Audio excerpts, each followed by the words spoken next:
Rais wa chama cha walimu Tanzania, hapa tunazungumzia CYT, anayefahamika kwa jina la Suleiman Komba, amefikishwa katika mahakama ya hakimu mkazi Dodoma siku ya jana tarehe 8 Juni 2026 na kusomewa mashtaka 14 yanayohusisha tuhuma za rushwa, kuunda genge la uhalifu pamoja na uhujumu uchumi.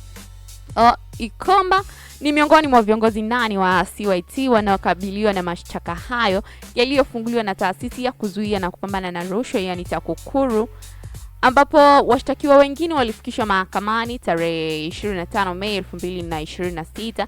Wakati huo yeye alikuwa hayupo. Washtakiwa wengine na aliyekuwa rais wa CYT Lea Ulaya pamoja na Maganga Japhet, Nashon Kidudu, Joseph Misalaba, Baraka Mbonaliba, Wambura Kihengu pamoja na Angelina Wambura na kampuni ya Pirates and Industry Company Limited.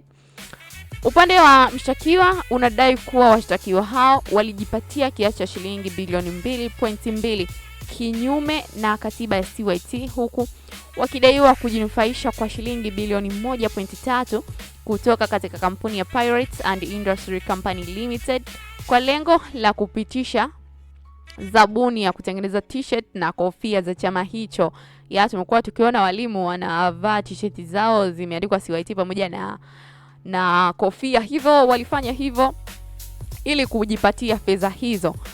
Akizungumza mbele ya hakimu mkazi mkuu Dennis Mpelembwa, wakili wa serikali Gothat Mwingira ameambia mahakama kuwa upelelezi wa shauri hilo bado haujakamilika, hivyo wanaendelea kufanya upelelezi wao. Na katika kesi hiyo ambayo Komba hakutakiwa kujibu chochote, mahakama imetaka upande wa mshtakiwa kuharakisha upelelezi, ambapo kesi imeahirishwa hadi Juni 19, 2026. Katika vitengo vingi vya serikali, hata siku ya hivi karibuni hapo ametoka kushtakiwa kitengo kingine ambacho ni cha serikali. Wahasibu walishtakiwa kutokana na rushwa ambayo walikuwa wametumia. Sasa ni kitu ambacho kinashusha uchumi wa nchi. Upande wa walimu, unajua walimu ni nguzo katika nchi yetu ya Tanzania. Tunategemea sana walimu katika sekta mbalimbali.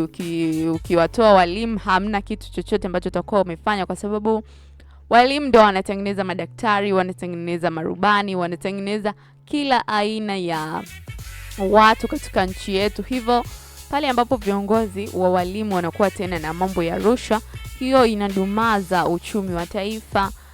Hivyo ni vema na tunaweza kupongeza TAKUKURU kutokana na kubaini kiasi hicho kikubwa cha fedha.